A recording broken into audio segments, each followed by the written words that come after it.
esta nueva sección, Entrevistando a.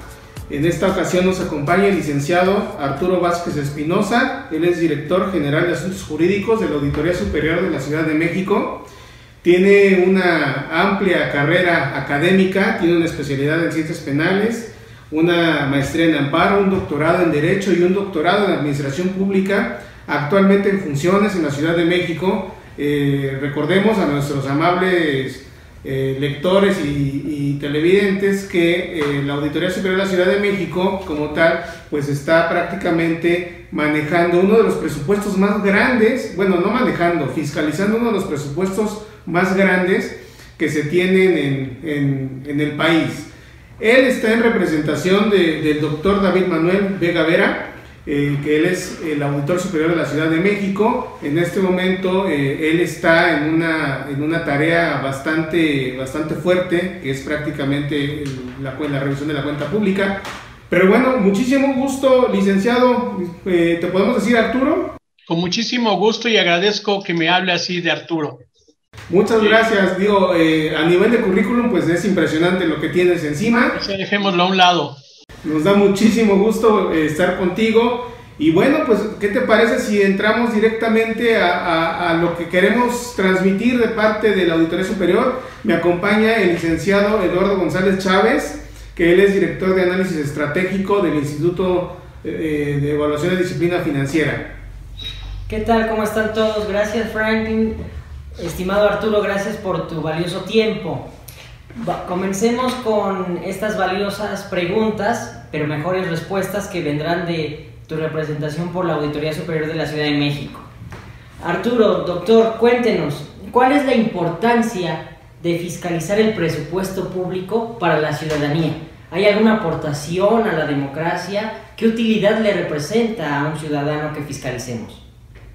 La fiscalización de recursos públicos que se tiene delegada por mandato constitucional en las entidades de fiscalización superior constituye un medio de control constitucional del gasto público y redireccionamiento de políticas públicas.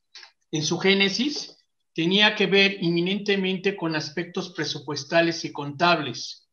Hoy en día, ese catálogo de atribuciones abarca inclusive el aspecto preventivo para poder evitar con esta situación que se incurran en irregularidades y combatir la corrupción.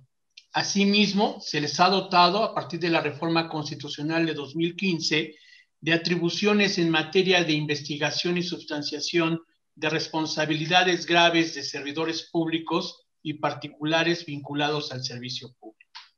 Bien, ¿por qué hacemos la aclaración que es un medio de control constitucional gubernamental? Porque, retomando la teoría de pesos y contrapesos de Montesquieu, se delega en el poder legislativo como representante del pueblo ese medio de control a través del cual se supervisa las atribuciones que los demás poderes constituidos y órganos constitucionalmente autónomos ejercen en el manejo de recursos públicos y cumplen con los objetivos y programas previamente diseñados.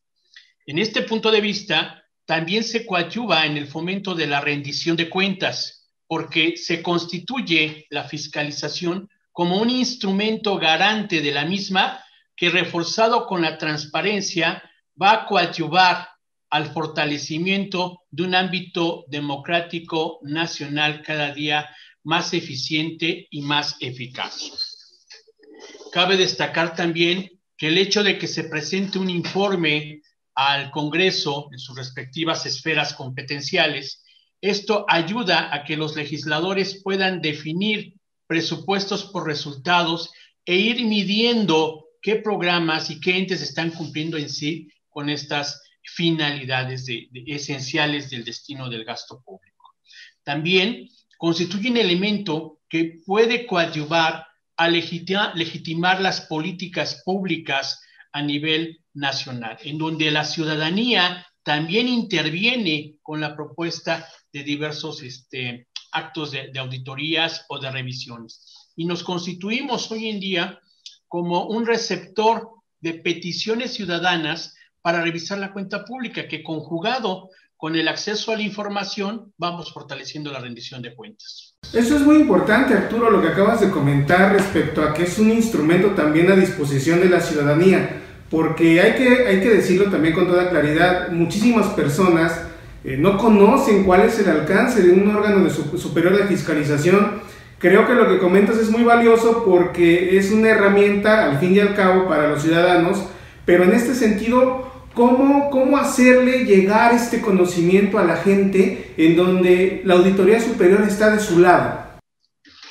Primer punto, la Auditoría Superior de la Ciudad de México ya tiene varios años, desde que era Contaduría Mayor de Hacienda, que implementó diversos mecanismos de acceso para la ciudadanía y un acercamiento. El primero fue el CMA-Tel, que vía telefónica o vía internet, cualquier ciudadano nos puede enviar ya sea una denuncia de presuntos actos de corrupción o su interés de que revisemos determinada actividad institucional.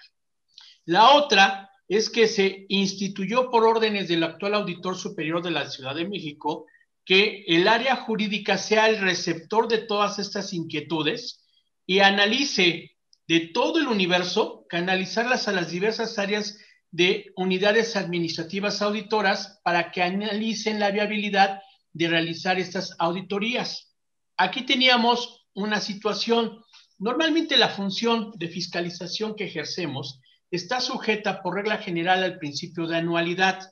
Entonces, el ciudadano, ¿qué quiere? Él, si hace una denuncia, si hace alguna situación, quiere respuesta inmediata y necesita también eso generar confianza. Entonces, nosotros mandábamos esto a nuestras áreas auditoras, pero a su vez analizamos el contenido de la información que se nos hace llegar e inmediatamente la canalizamos a las instituciones competentes para que actúen de inmediato en las acciones que deban implementar. Llámense inicio de carpetas de investigación, llámese inicio de procedimientos de responsabilidad administrativa, llámese también la atención y el acercamiento al ciudadano. Lógico, a través de esa comunicación que nos hacen vía internet o vía telefónica, se le da un folio de seguimiento al ciudadano para que a través de ese folio él tenga conocimiento, primero, de los oficios y gestiones realizadas por parte de la Auditoría Superior, tanto al interior como al exterior, y poderle dar seguimiento. Nosotros, en esa comunicación que hacemos con las demás entes competentes, les damos los datos de la persona que hizo la denuncia o que nos hizo el conocimiento para que hagan contacto. Arturo, ¿han habido sanciones en este caso? Sí hemos tenido, pero ahorita comento ese punto. A la vez de que le pedimos a la, vamos a decir, Contraloría, Fiscalía General o la entidad que sea competente, que contacte al ciudadano, también nosotros le enviamos al ciudadano la constancia documental de esa atención que hicimos y tratamos de darle el seguimiento, porque aquí también tenemos situaciones en las cuales, respetando el principio de legalidad y las delimitaciones de competencia, hay acciones en las cuales nosotros no podemos intervenir. Sin embargo, estamos como enlace para que el ciudadano le pueda dar seguimiento a su atención. Y el otro punto también es que si el ciudadano tiene la inquietud, porque también hay ciudadanos que no tienen teléfono, que no tienen acceso al internet o que simplemente no confían en estos medios, se presentan a la institución y nos presentan la denuncia por escrito o bien se presentan personalmente. Aquí, por instrucciones del Auditor Superior, su servidor los atiende, se entrevista con ellos y canalizamos. ¿Por qué tengo la instrucción personal? Para evitar el trámite burocrático y que la gente tenga confianza en lo que estamos haciendo. ¿Okay? Atendiendo a tu pregunta, sí se han llevado a cabo diversas sanciones en diversos ámbitos, tanto por el desvío de recursos públicos como por el hecho de abuso de autoridad, como también en un momento dado por la negativa de servicios públicos. Esto ha conllevado a que muchos servidores públicos, tanto en la Secretaría de la Contraloría General como en la Fiscalía, sean objetos de sanción. ¿Okay? Esto única y exclusivamente en lo que compete a las denuncias ciudadanas que tenemos nosotros. Ello con independencia al universo que nosotros promovemos derivado de la revisión de la cuenta pública. Eso que comentas, Arturo, me parece muy importante porque se está traduciendo en un acercamiento de la autoridad técnica, porque ustedes son técnicos al final del día, son expertos en derecho, expertos en contabilidad, incluso a veces expertos en infraestructura y cuestiones de arquitectura e ingeniería, porque también auditan ese tipo de circunstancias, pero eso no lo entiende la gente, porque es un lenguaje técnico. El tema que ustedes comentan de que personalmente tú, Arturo, por instrucciones del señor auditor, creo que es una situación exitosa en la cuestión de la gobernanza, del acercamiento con la población y de traducirle qué está haciendo su gobierno.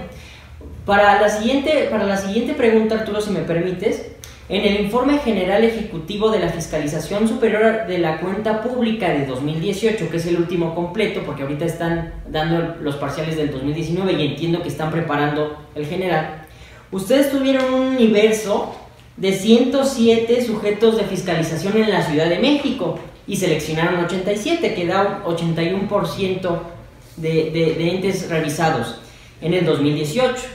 En el 2019 llegan a 110 autoridades, entes fiscalizados, ¿no? Que van desde alcaldías hasta la jefatura de gobierno, secretarías, dependencias paraestatales. Arturo, ¿qué tan difícil es manejar estas centenares de autoridades, documentación, y cuál es la estrategia de fiscalización? De la entidad, y qué se espera conseguir con el programa anual de auditorías de 2020 que se está aplicando. Bien, quisiera comentarte antes que nada que en efecto, desde 2007, desde la revisión de la cuenta pública de 2007, la Auditoría Superior de la Ciudad de México, entonces Contaduría Mayor de Hacienda, ha ido incrementando el universo de sujetos de fiscalización y ha ido abarcando más sujetos de fiscalización. Esto que ha sido un ejercicio de eficiencia y eficacia, porque independientemente del monto presupuestal que se tenga, se tiene que abarcar más entes y cada año, por simple lógica, el monto a revisar es superior. Y muchas veces algo que se ha cuestionado muchísimo a nivel nacional e internacional es el hecho que las entidades de fiscalización superior en muchas ocasiones cuentan con un presupuesto muy reducido. ¿Ok? Entonces, ¿qué se implementó? La profesionalización de todo el personal en las diversas disciplinas que concurren en la revisión de la cuenta pública. Este era un campo exclusivo de los contadores. Después entró administradores, economistas, abogados, y tenemos un crisol de profesionistas que nos permite ir analizando en un seguimiento durante el ejercicio de cuáles son los principales factores para revisar. ¿Qué esperamos en el programa general de auditoría para el próximo ejercicio? Primero, enfocarnos en revisar lo que hoy en día está haciendo el tema de todos nosotros. Revisar los recursos que se están destinando para la atención de la pandemia, tanto en el aspecto de implementos médicos como de políticas de atención y de contratos. Es algo que se está llevando a cabo hoy en día, en que muchas adjudicaciones se están haciendo de manera directa. Entonces tenemos que enfocarnos a ello, pero a su vez también vamos a enfocarnos a la cuestión de seguridad pública. Para tal efecto, nosotros contamos con un manual de selección de auditorías. Un manual de selección de auditorías que se encuentra sustentado en las normas internacionales de auditoría y que va conjugado no solo en el aspecto de revisión contable presupuestal, sino que tiene que ver con la cuestión de desempeño, con la cuestión de obra pública, y que lógico nos vamos retroalimentando de las nuevas normas que están dando los colegios de profesionistas. Esto en el transcurso de antaño se cuestionaba mucho, porque decían, oye, ¿cuál es, atendiendo al principio de legalidad, cuál es el aspecto de exigencia de una opinión de un colegio de profesionistas o de una norma de auditoría? Porque estas no son normas legales, no tienen el efecto de una ley. Sin embargo, nosotros hemos consolidado desde esas fechas al día de hoy que todos nuestros dictámenes técnicos emitidos tienen el carácter de estudios periciales. ¿Por qué? Como lo mencionabas hace rato, son aspectos emitidos por profesionistas en materia de fiscalización pública y por ende esta situación tiene una fuerza legal y si alguien nos la impugna tendrá que presentar un peritaje que hoy en día, gracias a Dios, con el nuevo rediseño de la ley de responsabilidades y en el ámbito constitucional ya nos reconocen legitimidad primero para intervenir en el proceso de responsabilidades, situación que con antelación a tal reforma era nula. En el caso de la Ciudad de México teníamos el problema de una ley de responsabilidades que databa desde 1982, rebasada jurisprudencialmente con más de 3,000 criterios, lo que restaba eficacia en el fincamiento de responsabilidades porque era fácil promover un amparo y en base a sus lagunas legales se nos venían abajo y no teníamos intervención en el procedimiento. Hoy en día es un avance significativo. ¿Qué esperamos? Encontrar áreas de oportunidad para fortalecimiento de la gestión pública, determinar áreas en donde hay incidencia de actos de corrupción y aportar elementos contundentes para que se inhiba la impunidad, pero a la vez la sanción sea efectiva. Y otra cosa que es fundamental de toda entidad de fiscalización y que debe de ser un ejercicio de cada revisión de la cuenta pública, aportarle elementos a la ciudadanía que vayan a fomentar confianza en sus instituciones y con ello detonar un desarrollo democrático. Seamos francos, hoy en día, nuestro desarrollo democrático está en ciernes, la participación ciudadana está en ciernes. Mucha gente lo está haciendo a través de las organizaciones, pero tenemos que fomentar más en la ciudadanía que pueda tener acceso y que sepa muy bien que él es el que puede solicitar una serie de actos a la autoridad. Perdón si me extendí. No, muy bien. Gracias, Arturo, muy bien. Hace un momento comentabas algo muy interesante, sobre todo para el instituto, que tiene que ver con la ampliación de metas. En el inicio comentaba que la Ciudad de México ejerce el presupuesto más grande en el país y obviamente para poderlo revisar pues necesitamos tecnología, necesitamos conocimientos, procesos, pero también necesitamos recursos, Arturo. Y en ese sentido, desafortunadamente lo tengo que decir con toda claridad también, los políticos se olvidan de darle los recursos suficientes al guardián que está revisando que ese dinero se ejerza como debe. Entonces, aquí la pregunta es, ¿estos recursos financieros y humanos están alcanzando, Arturo? Y por otro lado, también preguntarte, ¿quién le revisa al revisor?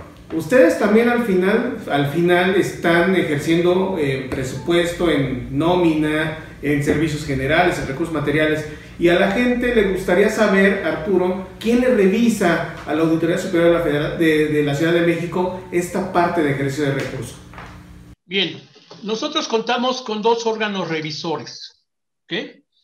El primero, por mandato constitucional federal y por mandato de la Constitución Política de la Ciudad de México y en términos de la Ley de Fiscalización Superior, que nos supervisa en el cumplimiento de nuestras funciones, es la Comisión de Vigilancia de Rendición de Cuentas y Fiscalización del Congreso de la Ciudad de México. Una comisión parlamentaria porque recordemos, como lo mencioné hace rato, la fiscalización es una atribución del Poder Legislativo. Para cumplir con dicha atribución se auxilia de un órgano técnico que es la entidad de fiscalización. Entonces, ya la Comisión de Vigilancia es quien se encarga también de supervisarnos. Aunado a ello, tenemos una Contraloría General, cuyo titular es una dama que fue designada por el propio Congreso, es decir, no interviene la misma auditoría. Entonces, tenemos dos instrumentos de control. El control interno, que es la Contraloría General, y el control externo, que nos lo tiene la Comisión de Vigilancia, y es la que nos va pidiendo esta comisión trimestralmente que le remitamos informes sobre promociones de acciones, resultados de auditoría, observaciones de recomendación y demás. Y la Contraloría General constantemente nos está monitoreando. Esos son los órganos que nos supervisan. Y la otra pregunta que me estabas señalando, perdón, no, ya se me olvidó, ¿me la podrías repetir, por favor? La primera. ¿Los recursos financieros y humanos, Arturo, son suficientes? ¿Cómo sí, esa parte? Mira, qué bueno que acabas de tocar ese tema. Ese tema es muy fundamental y en cierta forma Alexis de Tocqueville desde hace ya más de un siglo lo mencionaba. El depositar muchas veces instrumentos de control gubernamental o de control constitucional en órganos políticos siempre genera una situación en cuanto a la eficacia. Sin embargo, también los titulares de las entidades, que son personas técnicas, que son gente que cuenta con la experiencia y más aún derivada esta de la revisión de la cuenta pública, tienen que hacer un ejercicio objetivo de planeación y planificación en la racionalidad de recursos. En el caso específico de la Auditoría Superior de la Ciudad de México, la Ley de Fiscalización Superior determina una garantía presupuestal para esta entidad de fiscalización que va a ser del 0.032% del monto de ejercicio total presupuestal de la Ciudad de México. ¿Ok? ¿Se los cumple? Sí, no se ha cumplido por diversas razones, ¿ok? No se ha cumplido. Tampoco aquí hay que llegar a esa situación, pero eso que te está determinando, eso te determina la sensibilidad del legislativo en cuanto a que hay un universo mayor de entes, como lo mencionaba yo hace rato a revisar, hay un presupuesto mayor, entonces se tiene que dotar a la entidad para que cuente con los instrumentos de infraestructura y humanos. Hoy en día, con las actuales políticas de racionalidad y austeridad, sí hemos tenido una reducción, al igual que todos los entes públicos, muy significativa en nuestro presupuesto. ¿Qué hizo nuestro titular, nuestro señor auditor, en el momento que se implementaron estas políticas que por ley se ordenaron en materia de racionalidad? Él se redujo significativamente su sueldo y a todos los mandos superiores, auditor superior, directores generales, directores de área, subdirectores, jefes de unidad, se vino un impacto en su reducción salarial.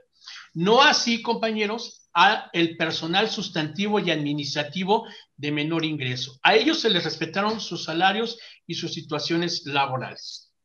A su vez, de que haber generado un ahorro en esa reducción, se ordenó hacer una reingeniería institucional y se empezaron a suprimir áreas. Por ejemplo, había 2 unidades técnicas sustantivas de fiscalización, se suprimen con su staff, y al personal calificado se le reincorpora a otras áreas. Con esto también nos fortalecemos en el ámbito de capacitación. La capacitación no se ha disminuido. ¿Qué hicimos? Buscamos áreas en donde la capacitación no sea onerosa. Ahorramos y estamos tomando capacitación que es gratuita, pero a su vez estamos aprovechando al personal de experiencia de la institución para ir capacitando a los demás compañeros. Esto nos ha permitido que, a pesar de la reducción presupuestal, aumentemos el universo de entes auditados, tengamos resultados en los informes que hemos dado y tengamos elementos para poder cumplir satisfactoriamente nuestra función. Creo que aquí en el aspecto humano y presupuestal nos ha dado resultado. Muy bien, Arturo, me da mucho gusto escuchar que, a pesar de que tú estás estrictamente en el área jurídica, pues estás comentando temas de todas las áreas prácticamente de la Auditoría Superior. Es grato saber que conoces prácticamente las entrañas de la institución. De verdad que muchas felicidades, porque por lo general, cuando platicamos con compañeros, directores, subauditores, pues se enfocan específicamente en su área. De verdad, muchas felicidades, Arturo. Se ve que dominas el tema. Eduardo. Sí, comparto la impresión de Franklin. Es una situación completamente de expertise. Y partiendo del tema de las sanciones pues son consecuencia de ciertas observaciones. Arturo, ¿cuáles son las observaciones más frecuentes con las que se encuentra la Auditoría Superior de la Ciudad de México? Por ejemplo, en 2018 ustedes encontraron que tuvieron que formular 16 denuncias penales, 21 denuncias de responsabilidad administrativa, más las que eran del segundo informe, dando un total de 47 denuncias por posibles irregularidades. Y también había un universo de 936 observaciones por incumplimiento de disposiciones legales. Arturo, ¿nos podrías comentar cuáles son los hallazgos o los errores, las irregularidades más constantes en su trabajo de auditoría en la Ciudad de México?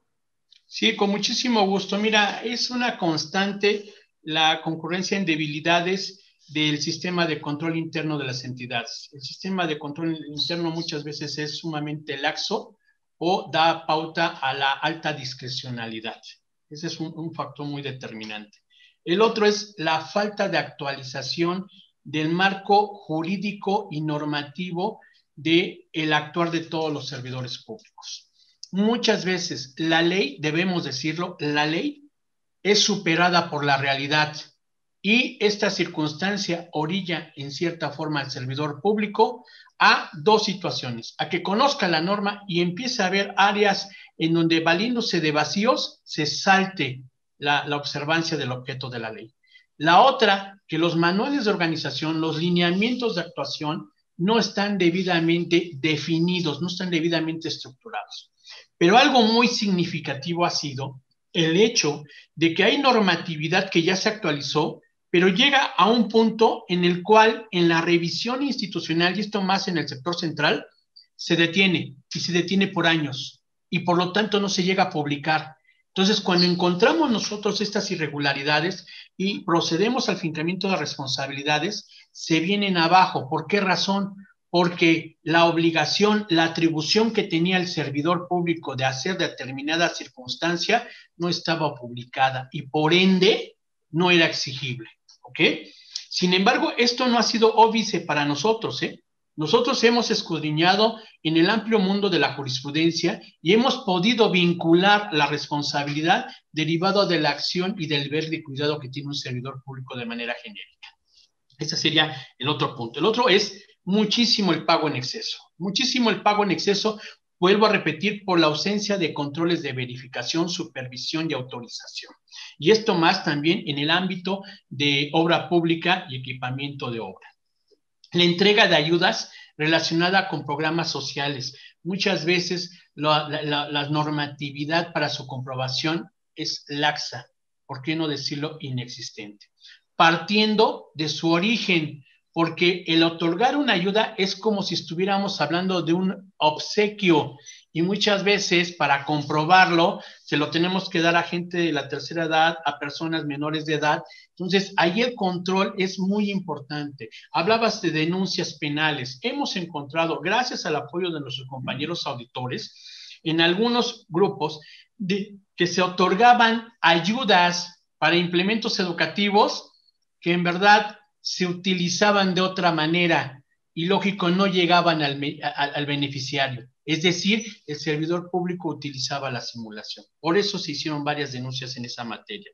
Y la falta de aplicación de penas convencionales a contratistas y proveedores. Esa es otra de las situaciones. Pero aquí me quisiera yo detener también en otro aspecto muy fundamental. Hasta este momento hemos hablado del actuar doloso del servidor público coludido con el particular. Pero muchas veces quien ejerce la función pública, quien es el responsable, quien es garante del patrimonio público, no cuenta con la capacitación ni el perfil para ejercer la función. Y esto se da a nivel municipal, inclusive lo hemos dicho a nivel nacional, de que llega la gente y normalmente desconoce cuál es el catálogo de sus atribuciones. Si desconoce el catálogo de sus atribuciones, cuánto más va a desconocer los manuales de organización y lineamientos. Y amén la ley. El primer año... Arturo, perdón que te interrumpa, si es que existen esos manuales. Totalmente de acuerdo, Eduardo, totalmente. Y fíjate que nosotros en la entidad de fiscalización de la Ciudad de México hemos sido muy insistentes en esa situación de regular porque esto repercute en el fincamiento de responsabilidades. Pero retomando la idea, en el primer año la persona no conoce y experimenta lo que se denomina la famosa curva de conocimiento. El servidor público desconoce sus atribuciones y en el primer año experimenta. Al segundo nosotros revisamos, observamos, recomendamos y ya empieza a tener una idea, pero ya ejerció el segundo. Al tercero ya lo estamos sancionando. ¿Esto qué genera? Y perdón que suene mal, ¿esto qué genera? Esto genera pérdida patrimonial, tanto por el indebido ejercicio del servicio público en cuanto al manejo de recursos, como en la ausencia de medidas preventivas. En la Ciudad de México, a través de las instrucciones del Auditor Superior, se ha hecho énfasis que fortalezcamos elementos de prevención. Es más barato capacitar y prevenir que investigar, sancionar y poder lograr un resarcimiento, porque en el fincamiento de responsabilidades y resarcimiento ya concurren hoy en día los elementos de la defensa del debido proceso y que en un momento dado el servidor público pueda defenderse. Eso nos hace generar más gasto público. ¿Ok? No sé si fuimos claros en esto, compañeros. Bastante, claro que sí. Atendiendo al volumen de procesos, de operaciones, sobre todo que hay en el día a día, y si lo vamos acumulando en el año, que es lo que revisa prácticamente la revisión de la cuenta pública, pues una forma de poder abarcar más es a través de las muestras. Entonces, aquí la pregunta, Arturo, sería: ¿cómo determinan una muestra probabilística para efectos de fiscalización? Bueno, nosotros en el aspecto de estas muestras nos retomamos mucho a nuestro manual de selección de auditorías, pero también estamos haciendo uso de ese famoso derecho ciudadano que es el acceso a la información pública. En el transcurso del ejercicio de presupuestal, derivado de notas periodísticas, derivado de las denuncias que nos hace la ciudadanía o de las sugerencias de auditoría, tenemos un grupo de seguimiento y vamos detectando primero cuáles son los entes que están siendo más cuestionados en base a qué programas y a qué objetivos. Y también vamos analizando montos presupuestales y nivel de riesgo. Todo esto sustentado en un análisis con base en las normas generales de auditoría que, conllevado con la experiencia de nuestros auditores que tienen años ya en el manejo, nos van detectando todos los puntos rojos en los cuales tenemos que enfocarnos. Conllevado en ello, otro grupo empieza a hacer solicitudes de información al ente público. Durante el ejercicio, todavía no iniciamos nosotros la revisión de la cuenta pública. Nosotros estamos sacando información, estamos recabando de elementos para que cuando ya nos toque que nos entreguen la cuenta pública y tengamos que hacer su estudio objetivo y poder con ello diseñar nuestro programa general de auditoría, ya tengamos un proyecto de cuáles son los elementos hacia dónde vamos. Y lógico, con ello le vamos a empezar a solicitar información al ente público derivado de la revisión de la cuenta pública. Información que tiene por objeto dos cosas. Primero, ver qué tanta información nos están fluyendo conforme a la que ya obtuvimos con materia de transparencia. Y en el momento en que encontramos discordancias, empezamos a enfatizar ahí puntos rojos.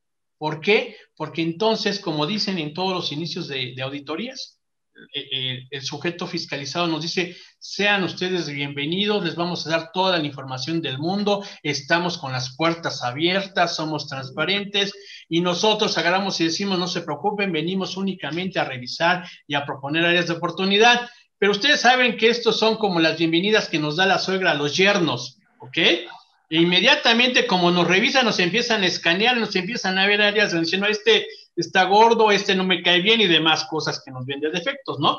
¿No quiere que le invite a comer, señor auditor? No te escuché, estimado Eduardo. Le dice: ¿no quieres que te invite a comer, señor auditor, cuando llegan a la dependencia? Suele suceder. Entonces, con base en eso, vamos estableciendo ya elementos para definir nuestra muestra de auditoría. Muy bien, Arturo. Para nuestro amable auditorio, una explicación en términos coloquiales para todo lo que nos acaba de decir de manera muy técnica y completa, detallada, sobre una muestra probabilística para nuestro auditorio, para poderlo entender de una manera mucho más práctica. Imaginemos una sopa. Cuando le damos el primer sorbo, en ese momento sabemos cómo está, no necesitamos comernos más o probar más. Una muestra probabilística tiene un principio de esa naturaleza. Entonces, lo que nos está comentando el doctor Arturo es en ese sentido. Hay toda una metodología, toda una labor al interior para poder determinar esa muestra, de tal manera que con solo una revisión se pueda dar un parámetro muy claro de cómo está la totalidad de la administración pública. ¿Eduardo? Sí, que sea representativa, ¿no? Que dé un diagnóstico anticipado de cómo fue el ejercicio de los recursos en esa administración. Entonces, quedó bastante claro cómo se hace en la Ciudad de México. Arturo, el Sistema Nacional Anticorrupción, el Sistema Nacional de Fiscalización, pues prácticamente como el día de hoy lo tenemos, pues es reciente. Yo había escuchado ahorita que dices, pues hay ciertas cuestiones que en la jurisprudencia tendríamos que recurrir y habrá muchas interrogantes porque pues este modelo, desde el punto de vista del debido proceso, pues hay más dudas que respuestas y ya tocará a los litigantes y a los abogados y a ustedes como peritos en fiscalización defender los hallazgos.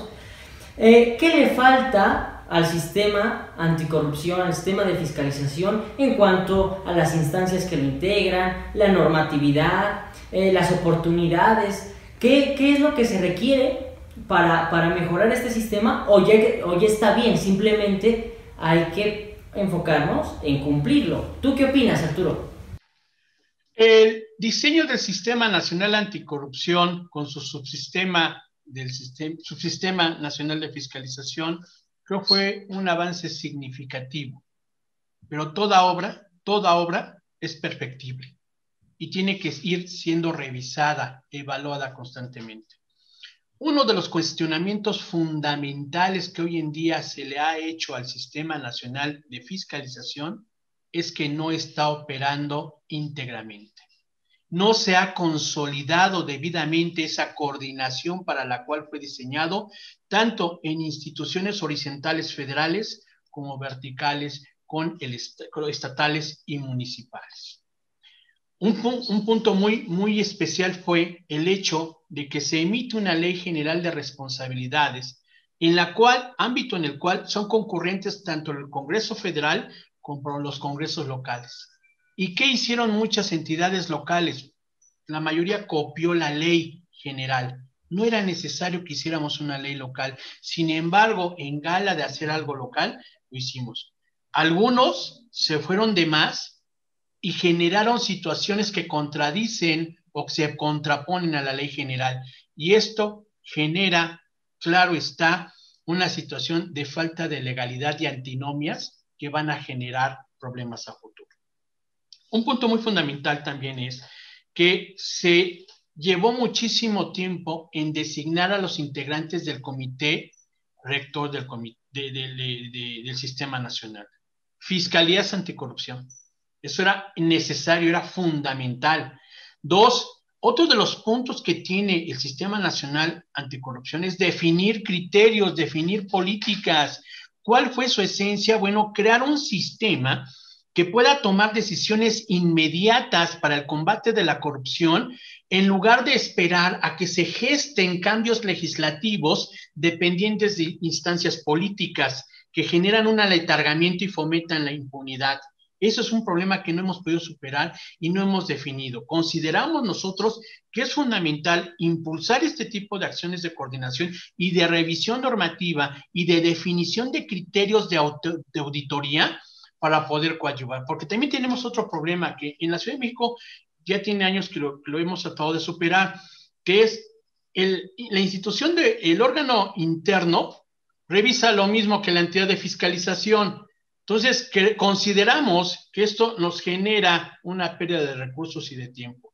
¿Qué hacemos? Intercambiamos nuestros programas generales de auditoría. ¿Sabes qué? Esto ya lo estoy revisando, ya lo revisé. Consideramos que tu órgano interno es prudente que continúes revisando y también la Contraloría nos aporte. Esta definición, porque señalemos que el primero en gestarse fue el Sistema Nacional de Fiscalización. Fue el primero en gestarse y tardó, si no es que podemos decir, no se ha impulsado debidamente en su operación. Y después se incorpora como subsistema al Sistema Nacional de Fiscalización. Ahora, un punto personal, profesional, que la praxis nos ha señalado, es que si bien es cierto, se amplió el catálogo de atribuciones de las entidades de fiscalización superior en el ámbito de investigación y sustanciación de responsabilidades, creo que esto generó más carga de trabajo a las entidades de fiscalización. Si bien es cierto, uno de los elementos expuestos en las diversas iniciativas de reforma constitucional era que las contralorías eran juez y parte y que por lo tanto había que restar esa situación y se desincorpora de su ámbito de competencia el fincamiento de responsabilidades graves y se le deja a los tribunales de justicia administrativa, no es menos cierto que subsiste la responsabilidad no grave. Y esto sigue siendo materia de las entidades de fiscalización. Claro, las autoridades superiores nada más nos toca la cuestión grave. Consideramos que esto generó una burocracia. ¿Qué proponíamos nosotros o qué proponemos?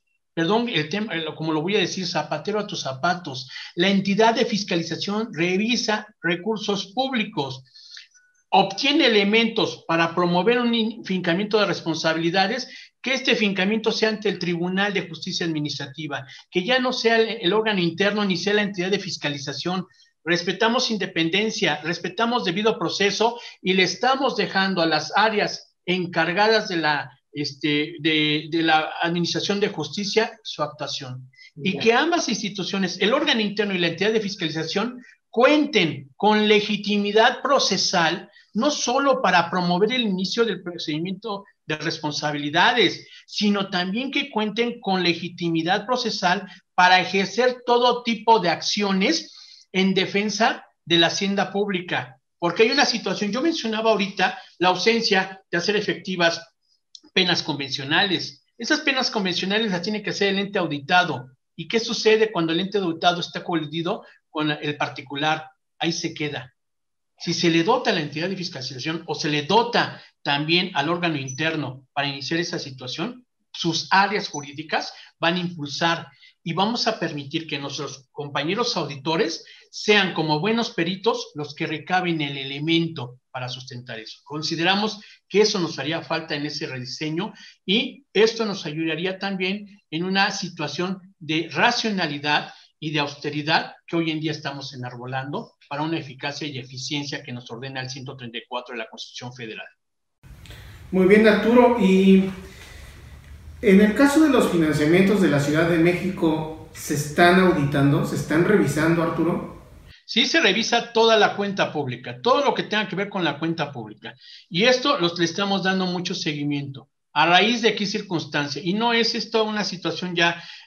No pasamos desapercibido lo que pasó en otros estados, perdón que lo diga, o esas entidades federativas, en donde el endeudamiento, el financiamiento se fue y se desbordó y comprometió el presupuesto de futuros años y ejercicios de la entidad, inhibiendo su desarrollo. Aquí se establecen recomendaciones muy claras en donde se tome la opinión del órgano interno de control, en donde se sustente un dictamen técnico, jurídico, financiero de su viabilidad y a su vez se establezcan mecanismos de control y seguimiento, ya sea a través de comités o de otros órganos. ¿Se pudiera decir que en la Ciudad de México hay una política de endeudamiento sostenible?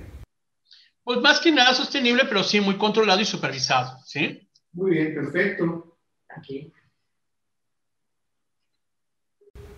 El día de hoy, Arturo, tenemos una revolución tecnológica informática, más que otra cosa. Las tecnologías de la información, ¿cómo ayudarán a los trabajos de auditoría en los próximos años? ¿Y qué cartas en el asunto se están tomando en la Ciudad de México para incorporarnos a esa ola? Hoy la Auditoría Superior de la Federación incluso tiene el apoyo de inteligencia artificial y lo es en desarrollo, por supuesto, no como producto terminado. Pero ¿cómo le vamos a hacer en las entidades federativas? Y tú que eres una voz autorizada, que en estos trabajos de fiscalización, ¿cómo podría ayudar a cumplir su misión? Bueno, la Auditoría Superior de la Ciudad de México, a través de nuestro titular, se ordenó implementar desde hace más de 3 ejercicios ya auditorías en técnicas de la información. Y se ha instruido al área de sistemas, conjuntamente al área de normatividad y todas las unidades administrativas para que hagamos un órgano colegiado y empezar a establecer acciones en esta materia. Uno de los puntos muy fundamentales y que hay que tomar de la pandemia, la complejidad de las auditorías que se hacían de manera personal y directa, se vino a tener un nuevo reto. Un reto que superamos con 2 directrices. Hoy en día la Auditoría Superior de la Federación ya a nivel legal tiene previsto su buzón digital, la digitalización de documentación y el que se esté llevando un seguimiento por vía de esto. Nosotros, aparte de que inscribimos enlaces de comunicación con los entes para que fluyera la información y salvaguardar la salud de nuestro personal para que trabajara en casa, ampliamos nuestro margen de apoyo a nivel de sistemas y de información electrónica. Estamos trabajando ya para detonar la firma electrónica autorizada y que ello conlleva dar certeza jurídica tanto para los que estamos auditando en la certificación de información como en la autenticidad de quien nos está haciendo llegar la información. Esto implica hacer un diseño de diversos candados electrónicos que lo más seguro vamos a aterrizarlo con la firma que se tiene a nivel de la Secretaría de Hacienda y Crédito Público en el ámbito de contribuyentes. ¿Okay? Los requerimientos de información van a fluir en esa línea y creo que nos ha dado muchísimo resultado. Pero tenemos un punto también a superar, que es la revisión de obra pública. En la revisión de pública es importante poder dar de testimonio de cómo se está llevando la obra, pero también de hacer las pruebas que necesitan la presencia. Entonces, en base a eso, nos estamos apoyando muchísimo en el Laboratorio de Obra Pública de la Ciudad de México y a su vez también nos estamos apoyando muchísimo a nuestro personal auditor, dándole todos los implementos para que de su casa suba a nuestros vehículos debidamente sanitizados con todos los medios electrónicos para tomar pruebas de fotografía, para tomar todo lo que necesite, lo llevamos al área que está previamente supervisada y sanitizada. Esos son los retos que estamos hoy en día presentando. Y también otro punto que creo que es muy importante mencionarlo. Nosotros mencionábamos que en nuestro informe de resultados aportamos elementos derivados de la discordancia normativa. Entonces le hacemos llegar al legislativo propuestas de actualización de leyes para que con ello podamos dinamizar mayores controles y superar lo que se va dejando de vacío legal. Esto que conlleva también que nosotros, inmediatamente que se esté actualizando la norma, vía electrónica le estamos haciendo llegar a nuestro personal la actualización. Amén de que la dirección a mi cargo, la Dirección General de Asuntos Jurídicos, está en constante enlace con todo el personal de auditoría para apoyarlos en esas inquietudes. Muy bien, Arturo. Hablando de informes, el próximo año saldrán los resultados de las auditorías practicadas este año saldrán los informes de auditoría realizadas a las entidades de fiscalización superior. ¿Cómo les fue? ¿Cómo esperan salir, Arturo? Yo creo que todas las entidades de fiscalización tenemos la idea de salir bien, pero más que esperar salir bien, estamos en espera de aquellas áreas de oportunidad que nos puedan sugerir poder fortalecer y mejorar. Creo que como órganos de fiscalización y que estamos acostumbrados también a ver aspectos de áreas de oportunidad de los entes fiscalizados, nosotros estamos abiertos a todas esas sugerencias para la mejora institucional en beneficio de la Ciudad de México. Okay. Excelente. Una pregunta reciente, Arturo, espero me puedas ilustrar. Derivado de las anomalías que surgieron en el sistema de transporte colectivo Metro, pues hubo una afectación. La gente, como el auditorio, debe entender que la fiscalización pues es con un año atrás. En el año 2021 revisarán 2020 y así sucesivamente. Entonces no estaría contemplada en el programa anual de auditorías. Sin embargo, la ley de fiscalización, Arturo, de la Ciudad de México, entiendo que dice que por una situación extraordinaria pues puede auditarse ejercicios en curso, ¿no? O revisarse cuentas pasadas cuando concurren algunos supuestos. Uno de ellos son afectaciones a instalaciones o a infraestructura de la Ciudad de México. Pregunta, Arturo, ¿ustedes han recibido solicitudes? ¿Ustedes consideran que es procedente o tal vez no lo es una revisión por ciertas omisiones o ciertas deficiencias en el mantenimiento de las instalaciones? El auditor superior, a raíz de los sucesos del terremoto de 2017, nos dio la instrucción categórica de establecer la revisión de cuestiones derivadas con siniestros de esta naturaleza, tanto de la naturaleza en sí como de cuestiones accidentales humanas. ¿Okay? Aquí tenemos unas circunstancias, lo acabas de mencionar. Yo les señalaba hace rato que nuestra función está sujeta al principio de anualidad, como bien lo acabas de mencionar, y como excepción estamos en las cuestiones de tiempo real. Esta situación, en el momento en que nos la instruya, porque así lo mandata la ley de fiscalización, nos lo instruya el Pleno de la Asamblea Legislativa del Congreso de la Ciudad de México, lo llevaremos a cabo. Pero no nos vamos a quedar en eso, ¿eh? Créeme que todos los elementos que han aportado en nuestros informes de resultados, de las auditorías practicadas al sistema de transporte colectivo, se han formulado recomendaciones preventivas en esa materia. Y toda esta información ya está en poder de la Secretaría de la Contraloría de la Ciudad de México. Entonces, en cuanto esté ya iniciando los trabajos, nosotros vamos a coadyuvar en los mismos. ¿Ok? Muy bien, gracias. Muy bien, Arturo, pues prácticamente hemos finalizado esta entrevista. Agradecerte el tiempo, Arturo, el nivel de detalle con el que nos compartes la información. El doctor David Vega ya ha escrito con nosotros en la revista de Disciplina Financiera. Los invitamos a nuestro amable auditorio a que busquen nuestros ejemplares en nuestra página web imdefin.com.mx, seguir la trayectoria del doctor David, seguir la trayectoria de Arturo. Arturo, la verdad que lo haces muy bien.